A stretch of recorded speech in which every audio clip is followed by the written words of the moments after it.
Hello friends, welcome back to my channel जिसका नाम है एम होम साइंस इंडिया। और आज हम करने वाले हैं अपना प्रीवियस ईयर का नेक्स्ट सेकंड पार्ट। इससे पहले फर्स्ट पार्ट में हमने 25 क्वेश्चन किए थे जो 101 से लेकर 125 तक थे। तो अब हम स्टार्ट करते हैं अपना अगला सेकंड पार्ट, और सेकंड पार्ट हमारा होगा 126 से स्टार्ट।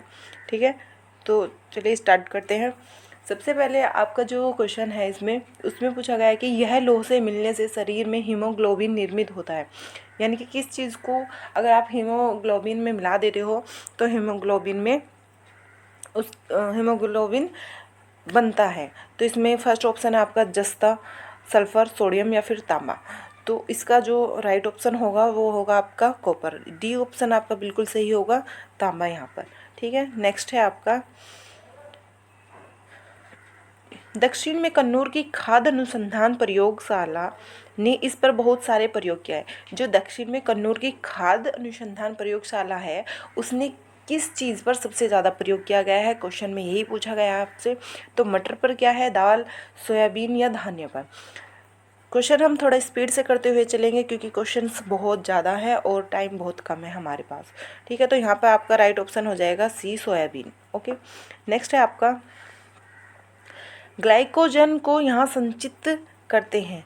जो ग्लाइकोजन है वो हमारी बॉडी में कहाँ पर इकट्ठा होता है, यकृत और पेशी में, गुर्दा और आंत में। ये दांत नहीं है, ये आंत है। ठीक है, यहाँ पे हिंदी में टाइपिंग एरर है। कार्बोहाइड्रेट और लिपिड्स में या उपयुक्त सभी में। यानी कि जो ऊपर ऑप्शन दिए गए हैं वहाँ सभी बॉडी के सभी पार्ट में इकट्ठा होता है, स्टोर होता है। तो जो हमारा ग्लाइकोजन है वो हमारा कहाँ इकट्ठा होता है, वो हमारा होता है यकृत में और पेशी में। ठीक है, तो यहाँ पे हमारा राइट ऑप्शन ए हो जाएगा।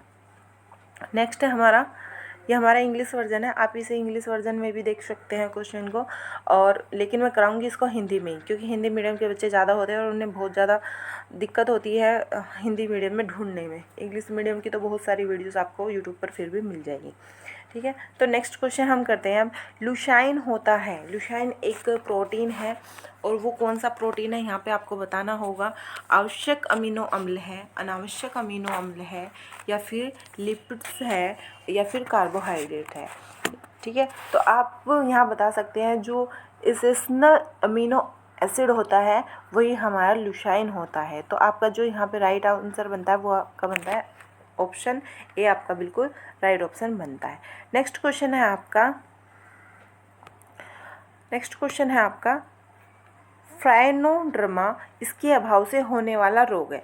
जो आप डर्मा के नाम से आप याद रख सकते हैं बहुत ही ईजिली है। कोई भी अगर किसी दवाई में भी डर्मा यूज़ करते हैं, किसी बीमारी में डर्मा यूज़ करते हैं, तो वो जो बीमारी होगी, जो दवाई होगी वो किससे रिलेटेड होगी, वो आपकी स्किन से रिलेटेड होगी। ठीक है, स्किन से रिलेटेड होगी। तो अब आप इसमें आसानी से ढूंढ सकते हैं कि वो ऑप्शन आपका कौन सा होगा।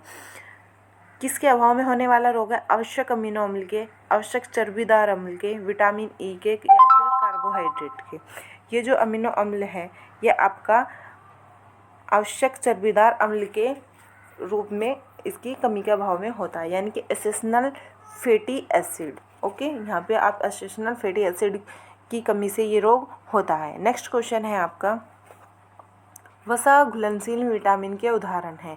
जो आपके विटामिन होते हैं वो दो तरह के विटामिन होते हैं आपके। ठीक है, दो तरह के होते हैं। कौन से, एक तो होता है आपका जल में घुलनशील और दूसरे होते हैं आपके वसा में घुलनशील। तो जल में घुलनशील जो विटामिन होते हैं वो होता है आपका बी और सी, ये वाटर में घुलनशील होते हैं। ठीक है, और जो आपके वसा में घुलनशील होते हैं वो 4 प्रकार के आपके होते हैं। तो वो कौन से होते हैं वो क्वेश्चन में पूछा गया है। तो आप उसको सीधे सीधे भी याद कर सकते हो। वैसे मैं आपको पहले यहाँ ऑप्शन बता देती हूँ, ऑप्शन सी आपका यहाँ पे सही होगा। और आपको किस तरीके से याद रखना है कि कौन सा वसा में घुलनशील है और कौन सा जल में घुलनशील है, क्योंकि इनमें बहुत ज़्यादा मिस्टेक हो जाती है। तो आप एक वर्ड याद रखना, कीड़ा। कीड़े को अगर आप हिंदी में लिखोगे तो आपको समझ नहीं आएगा, लेकिन अगर आप उसको हिंदी में लिखोगे तो आप लिखोगे KED और A, है ना, ऐसे ही लिखते हैं आप कीड़ा। तो कीड़ा देखिए, आप अब इसमें देखोगे आप तो सारे विटामिन आ गए, KED और A। आप इधर से ADE लिख सकते हो या ऐसे लिख सकते हो। तो अगर आप इस तरीके से लिखोगे तो आपको याद रहेगा कि यह वसा में घुलनशील विटामिन होते हैं। जो कीड़ा होता है, कीड़ा वसा में घुल जाता है। आप इस तरीके से भी याद रख सकते हैं। तो चलिए नेक्स्ट क्वेश्चन पर चलते हैं हम अपने। इसमें पूछा गया है कि वसा का सकल ऊर्जा मूल्य कैलोरी प्रति ग्राम क्या है। तो जो आप सभी लोग जानते हैं कि जो कार्बोहाइड्रेट होता है उसमें 1 ग्राम में 4 कैलोरी होता है। जो वसा होती है, जो फैट होता है, उसमें 1 ग्राम में 9 कैलोरी होती है। लेकिन यहाँ कन्फ्यूजन आपका ये है कि यहाँ पे दिया हुआ है 9.1, 9.2, 9.40, 9.45। तो इसका जो रिलेटेड है वो आप इसको लगाएंगे आप 945। ठीक है, क्योंकि इसमें सबसे ज़्यादा जो कैलोरी होती है वही पाई जाती है, और सबसे ज़्यादा जो कैलोरी का ऑप्शन यहाँ पे दिया गया है वो 9.45 दिया गया है। ठीक है, चलते हैं हम अपने नेक्स्ट क्वेश्चन की तरफ। नेक्स्ट क्वेश्चन है हमारा, बीटरूट के धब्बे इसके अभाव से होते हैं। यहाँ पर विटामिन से रिलेटेड आपसे क्वेश्चन पूछा गया है। आप देख सकते हैं कि जो आपका आहार एवं पोषण वाला पोर्शन है उसमें से कितने ज़्यादा विटामिन या प्रोटीन में से क्वेश्चन आए हुए हैं। तो आप प्लीज़ अगर इससे रिलेटेड आपको ज़्यादा से ज़्यादा इन्फॉर्मेशन चाहिए तो आप मेरे चैनल पर जाइए और उसमें प्रोटीन की, विटामिन्स की अलग से वीडियो बनाई हुई है, आप उन्हें देख सकते हैं। ठीक है, और कमेंट करके ज़रूर बताइएगा कि वीडियो कैसा था, और आप में उसको और बेहतर बनाने के लिए और किन जो आपको ज़रूरत है वो मैं आपको बनाकर दे दूँगी। आप कमेंट में अपना मेंशन करिएगा कि आपको अगली वीडियो किस टॉपिक पर चाहिए। ठीक है, तो बात करते हैं अपने क्वेश्चन की। जो हमारा बीटरूट होता है, बीटरूट एक बीमारी है। ठीक है, इसी तरीके से रतौंधी भी एक बीमारी है, कीटोसिस भी एक बीमारी होती है। ठीक है, तो ये किसके अभाव से होती है? ये विटामिन ए के अभाव से होती है। ठीक है, विटामिन ए के अभाव से होती है। नेक्स्ट है यहाँ पे थायमाइन के अभाव से इस नाम का रोग हो जाता है। जो थायमीन हमारा विटामिन होता है उसके अभाव में, यानी कि उसकी कमी से कौन सी बीमारी हो जाती है, यहाँ पे आपसे पूछा गया है। बेरी पेलाग्राम जो होता है वो चर्म रोग होता है। ठीक है, रक्तहीनता या स्कर्वी। तो यहाँ पे डायरेक्ट आपसे बात करूँगी, जो थायमीन होता है उसकी कमी से हमें कौन सा रोग होता है? बेरी रोग होता है। ठीक है, और विटामिन सी की कमी से आपको स्कर्वी रोग होता है। ये सी की कमी से होता है, ये बी की कमी से होता है। ठीक है, और नेक्स्ट है आपका विटामिन सी का विपुल स्रोत है, क्योंकि यहाँ पे जो विटामिन सी होता है आपका, तो विटामिन सी सबसे ज़्यादा उन चीज़ों में पाया जाता है जो खट्टी चीज़ें होती है। तो खट्टी चीज़ें कौन सी होती है? एक आपका आंवला सबसे ज़्यादा खट्टा होता है। ठीक है, आंवला सबसे ज़्यादा खट्टा होता है, और दूसरा आपका नींबू होता है, और अमरूद में भी सबसे ज़्यादा जो पोषक तत्व में से जो विटामिन की मात्रा होती है वो सी की ज़्यादा होती है। तो यहाँ पे आपका डी ऑप्शन बिल्कुल करेक्ट हो जाएगा। ठीक है, तो नेक्स्ट क्वेश्चन है आपका, बंद गोभी और फूल गोभी में ग्लाइकोजेन होता है। जो बंद गोभी और फूल गोभी होती है उसमें ग्लाइकोजेन सबसे ज़्यादा होता है। ये बात सही है, गलत है, निश्चित है या फिर असंबंधित है? तो आपको देखना होगा कि जो हमारी बहुत सारे फल और सब्जियां होती है किसमें किसकी मात्रा कितनी होती है। ठीक है, तो ये बात यहाँ पर बिल्कुल सही है कि बंद गोभी और फूल गोभी में ग्लाइट्रोजन होता है। नेक्स्ट क्वेश्चन है आपका,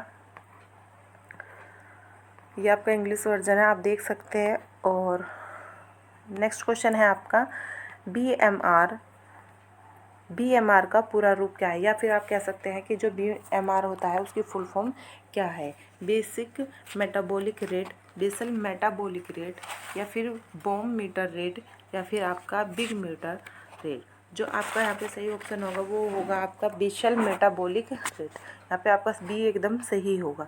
ठीक है, तो बी को हम यहाँ पे सेलेक्ट करेंगे। और अब बढ़ते हैं अपने नेक्स्ट आगे क्वेश्चन पर। वायु समष्टि करने के लिए तेज़ गति से उठकर पीटने को कहते हैं। जब आप, ये जो क्वेश्चन है आपका, इसमें पूछा गया कि जो वायु समष्टि करने के लिए तेज़ गति से उठाकर पीटते हैं उसको क्या कहते हैं? चाबुक मारना कहते हैं, मर्गना करना कहते हैं, या फिर बीट करना कहते हैं, या फिर बाइंड करना कहते हैं। तो यहाँ पे जो आपका राइट ऑप्शन होगा वो होगा आपका क्वेश्चन ऑप्शन ए। तो ऑप्शन ए होता है चाबुक मारना या व्हिप करना। ये आपको जो आपका टेक्सटाइल वाला पोर्शन है उसमें से ये क्वेश्चन लिया गया है। ठीक है, नेक्स्ट है आपका, जो आपका कवचनाक होता है कि थोड़े से नीचे द्रव्य में खाद्य को डुबाने से होता है। क्या होता है?